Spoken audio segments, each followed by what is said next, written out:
Salut à toutes et tous, il y a à peu près 6 mois, avec Paul Peton qui est MVP, nous vous avions partagé ce qu'était Azure OpenAI et en particulier ChatGPT.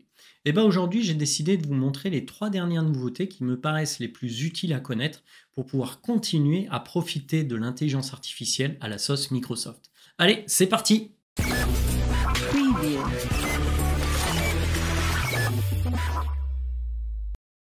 Avant de rentrer dans le vif du sujet, quelques rappels utiles qui me semblent importants. Le premier, c'est la différence entre prompt et completion.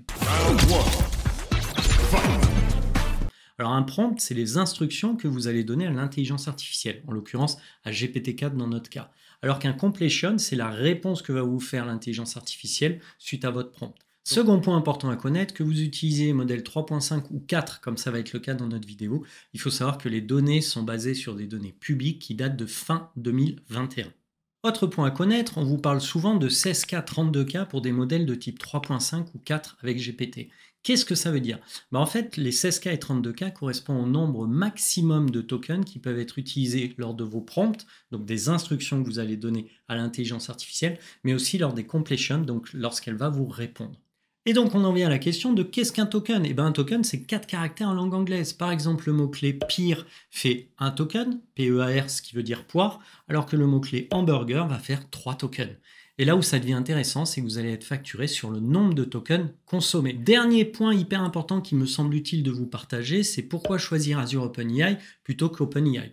Tout simplement parce qu'avec Azure OpenAI, vos prompts, vos completions ne seront pas disponibles auprès des autres clients, ne seront pas partagés à des tiers, ne seront pas partagés non plus à la société OpenAI et ne sont pas utilisés pour améliorer les modèles. Donc vous restez maître des données qui transitent avec la plateforme de Microsoft. Maintenant que les rappels importants sont partagés, on va attaquer les 3 dernières nouveautés que selon moi vous devez connaître.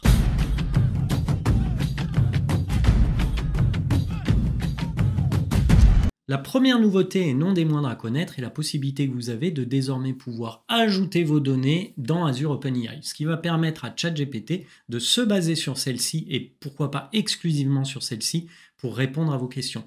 Les données peuvent être issues d'un compte de stockage au format blob ou même issues d'une base de données. Pour préparer cette démo, j'ai au préalable téléchargé un PDF de 500 et quelques pages écrit par Bram Stoker, qui est l'auteur de Dracula. Il a écrit en 1897 et ce livre est libre de droit. Et donc je vais l'importer dans un compte de stockage au format blob depuis mon ordinateur et après je vais demander à ChatGPT de me résumer ce fameux livre.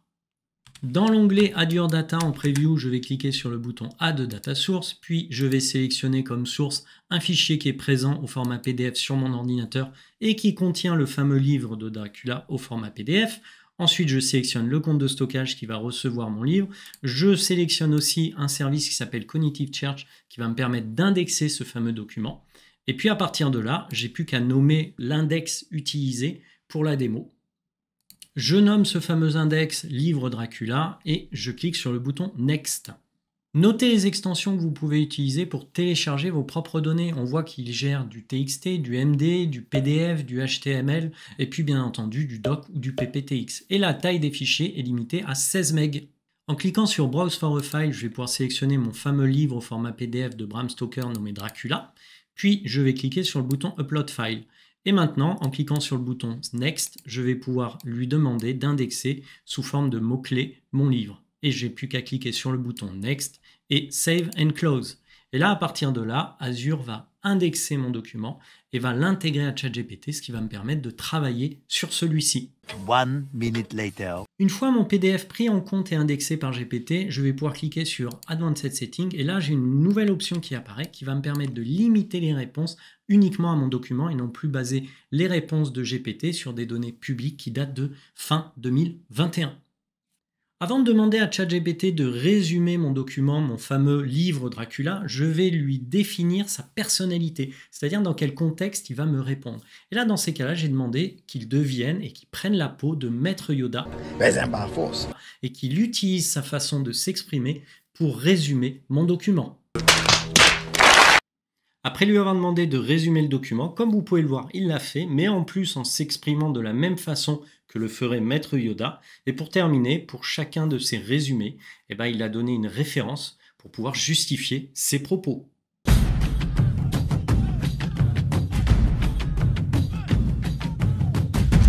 Deuxième nouveauté à absolument connaître, la possibilité d'utiliser votre voix pour lui donner des instructions. Donc dans le prompt, en fait, on va faire ce qu'on appelle du speech to text, c'est-à-dire qu'on va prendre votre voix, on va la convertir en texte et on va s'en servir pour lui donner des instructions, donc un prompt. Et on a même la possibilité d'avoir les completions, donc les réponses de ChatGPT qui vont être générées sous forme d'une voix que vous allez sélectionner. En l'occurrence, moi j'ai choisi celle de Joséphine. Je vais maintenant lui poser une question toute bête. Comment vas-tu, ChatGPT? Et après quelques instants, il va me répondre. Bien me sentir, GPT chat je suis. Et toi, comment te portes-tu? Au lieu de dire OK Google ou Alexa, maintenant vous allez pouvoir communiquer avec ChatGPT avec votre propre voix et recevoir ses réponses directement à l'oral.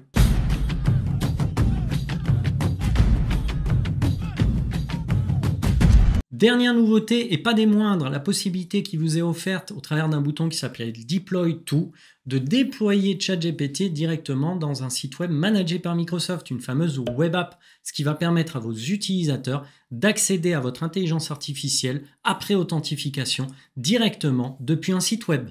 Je clique donc sur le bouton Deploy to a new web app. Là, je vais spécifier le nom de mon site web, web app démo GPT-4 PP, ensuite un abonnement, je choisis le Mordor, un groupe de ressources, RGDemo ATT. Je vais donc choisir la région dans laquelle mon site web va être instancié. Dans ce cas-là, ça va être Paris, France Centre. Puis le service plan qui correspond tout simplement à la puissance associée à ma web app. Et puis je vais avoir la possibilité d'activer l'historique dans ma web app pour que chaque utilisateur ait son propre historique quand il va se loguer sur mon site web. Dans ces cas-là, Azure va créer une Azure Cosmos DB. J'ai plus qu'à cliquer sur le bouton Deploy et dans quelques instants, mon site web embarquant mon moteur GPT-4 va être disponible pour tous mes utilisateurs. 1 minute later. Une fois la web app créée, on voit qu'il a aussi créé une base de données Cosmos pour contenir tout l'historique de conversation des utilisateurs de GPT-4.